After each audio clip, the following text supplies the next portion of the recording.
అందరికీ నమస్కారం. మన ప్రభుత్వం వచ్చిన తర్వాత ఇది 7వ కలెక్టర్ కాన్ఫరెన్స్. ఇది ముఖ్యంగా ఏదైతే గత ఆర్థిక సంవత్సరం పూరించిన తర్వాత మన జరిగినటువంటి పురోగతి గురించి మాట్లాడుకోవడం కోసం, మన రాబోయే రోజుల్లో చేయవలసిన కార్యాచరణ కోసం దిశాన్ని తీసుకోవడం కోసం ఏర్పాటు చేసినటువంటి కాన్ఫరెన్స్. మన ముఖ్య అతిథిగా వచ్చేసినటువంటి వ్యక్తి వారి యొక్క దార్శనికతతో రాష్ట్ర పారిశ్రామిక రంగాన్ని పరుగులు తీయించి ప్రతిష్టాత్మకమైనటువంటి అంటే రివార్డులు అవార్డులు వారికి కొత్త కాదు. అయినప్పటికీ కూడా ఈ business reform of the year అనేది, ఎందుకంటే విధ్వంసం నుంచి వికాసం వైపు తీసుకెళ్తున్న తరుణంలో ఆ కీర్తిని వ్యవస్థలోని ప్రతి ఒక్కరికి కూడా పంచివ్వటం గౌరవ ముఖ్యమంత్రి గారి యొక్క ఉన్నత వ్యక్తిత్వానికి మరియు నిరాడంబరకు అది నిలువుటద్దం అని చెప్పేసి కూడా నేను తెలియజేస్తా ఉన్నాను. ఈ అవార్డు ఆయనకి వరించడం మన రాష్ట్రానికి గర్వకారణం. ఈ సందర్భంగా మనందరి తరపున ముఖ్యమంత్రి గారికి శుభాకాంక్షలు తెలియజేస్తూ మీ అందరికీ కూడా ఈ యొక్క సదస్సుకు స్వాగతం పలుకుతా ఉన్నాను. అలాగే ముఖ్యంగా తండ్రి దగ్గర తనయుడుగా వారి యొక్క అడుగుజాలు నడుస్తూ ప్రపంచ స్థాయి సంస్థలను రాష్ట్రానికి రప్పించి భారీగా పెట్టుబడులను ఆకర్షిస్తూ తండ్రికి వారి యొక్క ఆదర్శవంతంగా అన్నింటిగా నిరూపించుకున్నటువంటి మన యువ నాయకులు మన నారా లోకేష్ గారు, వారి అసాధారణ వినయంతో అందరి మనసులు గెలుచుకుంటున్నటువంటి వ్యక్తి. ఎందుకంటే నిన్ననే కరెక్ట్గా ఇదే సమయానికి మేము శ్రీ సిటీలో $50 బిలియన్ కంపెనీ ఏదైతే ఉందో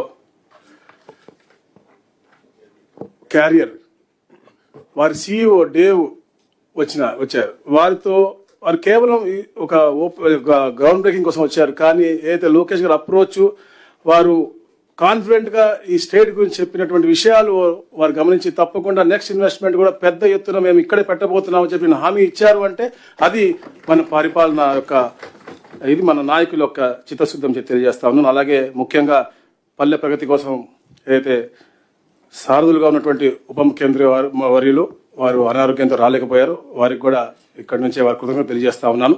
ఎందుకంటే ఈ ప్రభుత్వం ఇంత సుభిక్షంగా నడుస్తూ ఉంది అంటే అందరి సహకారం, కూటమి యొక్క సహకారంతో నడుస్తూ ఉంది. అందరికి కూడా నమస్కారం తెలియజేసుకుంటూ నా సహచార మంత్రివర్యులు, అలాగే ప్రధాన కార్యదర్శిగా సాయి ప్రసాద్ గారికి, CCLA శ్రీమతి జయలక్ష్మి గారికి, DGP హరీష్ కుమార్ గుప్తా గారికి, అలాగే అన్ని శాఖల అధిపతులకు, వివిధ జిల్లాల కలెక్టర్లకు, ఎస్పీలకు అందరికీ కూడా స్వాగతం పలుకుతా ఉన్నాం.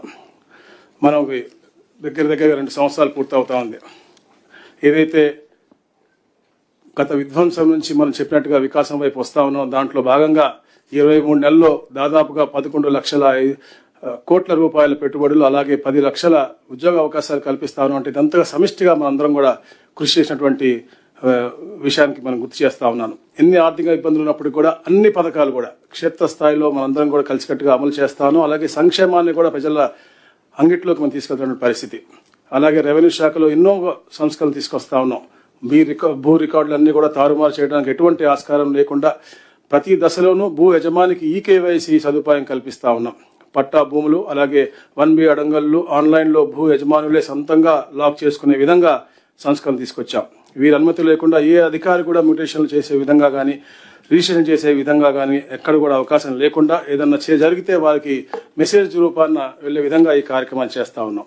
కొత్త పాస్బుక్లు కూడా గౌరవ ముఖ్యమంత్రి గారు ప్రతి నెల మొదటి వారంలో 2 నుంచి 9 దాకా పెద్ద కార్యక్రమాన్ని చేపట్టి పాస్బుక్ ఎక్కడ కూడా ఇబ్బందులు లేకుండా EKYC తీసుకుని మరి వారికి డ్రాఫ్ట్ పాస్బుక్ ముందే ఇచ్చి ఇవన్నీ అందేసే విధానాన్ని మనకి చెప్పారు. అది పూర్తిగా అమలు చేస్తా ఉన్నాం. మీ అందరికీ కూడా దానికి శుభాకాంక్షలు తెలియజేస్తా ఉన్నాను.